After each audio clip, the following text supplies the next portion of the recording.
మీరు మీరు మీరు ఈ జీవం ఎక్కడ మొదలవుతుందో సూచించగలరా? అది తల్లి గర్భంలోనా? లేదా కాన్పయ్యే సమయంలోనా? అది అది ఎప్పుడు జరుగుతుంది? ఆత్మ అన్నది శరీరంలోకి ఎప్పుడు ప్రవేశిస్తుంది? ఇప్పుడు మీరు విషయాలను ఊహించుకుంటున్నారు. నేను నేను చాలామంది దగ్గర విన్నాను. అంటే నేను నేర్చుకున్న దాన్ని బట్టి, లేదు లేదు, నా పెంపకాన్ని బట్టి. నేనిప్పుడు మీ గురించి, నా గురించి, ఇక్కడ ఉన్న వారి గురించి మాట్లాడదాం అనుకుంటున్నారు. మీరు ఆత్మ అనే వేరొకరిని తీసుకొస్తున్నారు ఇక్కడికి. సరే, మనం జీవం అనే పదం వాడదాం. ఎందుకంటే సరే. ఆత్మ అన్న పదాన్ని ఇష్టం వచ్చినట్టు వాడేశారు. మీకు తెలుసు కదా, ప్రజలు ఆత్మబంధువుల్ని వెతుకుతున్నారు. మనకి ఈ విషయం తెలుసు, ఎంతో స్పష్టమైన విషయం.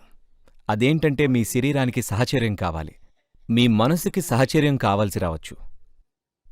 కాని ఆత్మ అన్నది అది పరిపూర్ణమైనదైతే దానికి సహచర్యం అవసరం లేదు, అవునా?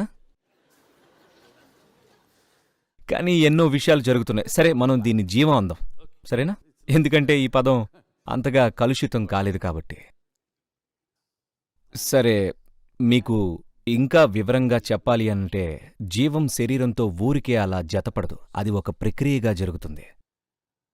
ఒక స్త్రీ లేదా తల్లి గర్భం దాల్చినప్పుడు 2 కణాలు ఒక్కటై ఆ తర్వాత ఒక మాంసపు ముద్ద అవుతుంది. ఈ మాంసపు ముద్ద జీవంగా మారాలంటే గర్భం దాల్చిన 40 నుండి 48 రోజుల తర్వాత జీవ ప్రక్రియ ప్రవేశిస్తుంది. వైద్యుల ఉద్దేశం ఏమిటో నాకు తెలీదు. ఇక్కడెవరన్నా డాక్టర్లున్నారా? ఓకే ఓకే, సరే సరే. నేను ఇది నా స్వానుభవంతో చెప్తున్నాను. అది 40 నుండి 48 రోజులు ఈ కాలంలోనే ప్రవేశం జరుగుతుంది.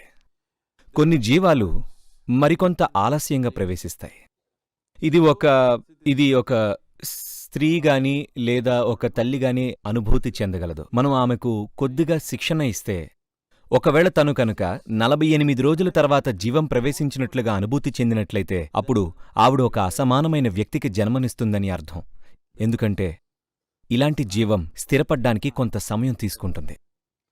ఒక అసమానమైన జీవం రాబోతుందని అర్థం. మీరు ఇది వినే ఉంటారు. ఎవరో గౌతముడి తల్లిని చూసి ఆయన నువ్వు ఒక అసాధారణమైన వ్యక్తికి జన్మనిస్తావు అని చెప్పడం. అలానే ఎవరో యశోదను చూసి నువ్వు ఒక అసాధారణమైన బిడ్డకు జన్మనిస్తావు అని చెప్పడం. ఇదంతా ఏంటంటే నెల తప్పిన 48 రోజుల తర్వాత కూడా జీవం ప్రవేశించలేదంటే కొంచెం ఆలస్యంగా ప్రవేశిస్తుంది. దీని అర్థం ఒక అసాధారణమైన వ్యక్తి రాబోతున్నారు అని. ఎందుకని ఇలా అంటే నేను ఆ వివరాల్లోకి వెళితే మనం మరెక్కడికొలితే వెళ్తాం. కానీ సాధారణంగా జీవం 40 నుండి 48 రోజుల్లోపు ప్రవేశిస్తుంది. ఇది జరిగిన తర్వాత ఏదైనా కారణం చేత గర్భం అనేది మన శరీరానికి మ్యానుఫ్యాక్చరింగ్ యూనిట్. అందుచేత ఏదైనా కారణం వల్ల ఈ శరీరం ఆ జీవానికి తగినట్లుగా లేకపోతే ఆ జీవానికైనా మరే జీవానికైనా అప్పుడు పుట్టకముందే ఆ జీవం నిష్క్రమిస్తుంది. ఇలాంటప్పుడే మనకి ప్రాణం లేని బిడ్డ పుట్టేది. లేదా ఏమైనా నిర్బంధ పరిస్థితుల వల్ల ఒక తల్లి బిడ్డను గర్భస్రావం చేసుకోదలుచుకోవచ్చు. ఇది మరొక విషయం. కాని ఇటువంటి పరిస్థితుల్లో శరీరంతో జీవానికి ఉన్న సంబంధం దాదాపుగా 84 నుంచి 90 రోజుల్లోపు జరుగుతుంది. ఈ సమయంలోనే జీవం దేహంతో జతకడుతుంది. అప్పటి వరకు అది ఇంకా సంశయిస్తూనే ఉంటుంది. అది అనువైనదేనా, ఈ గర్భం సరైనదేనా అని.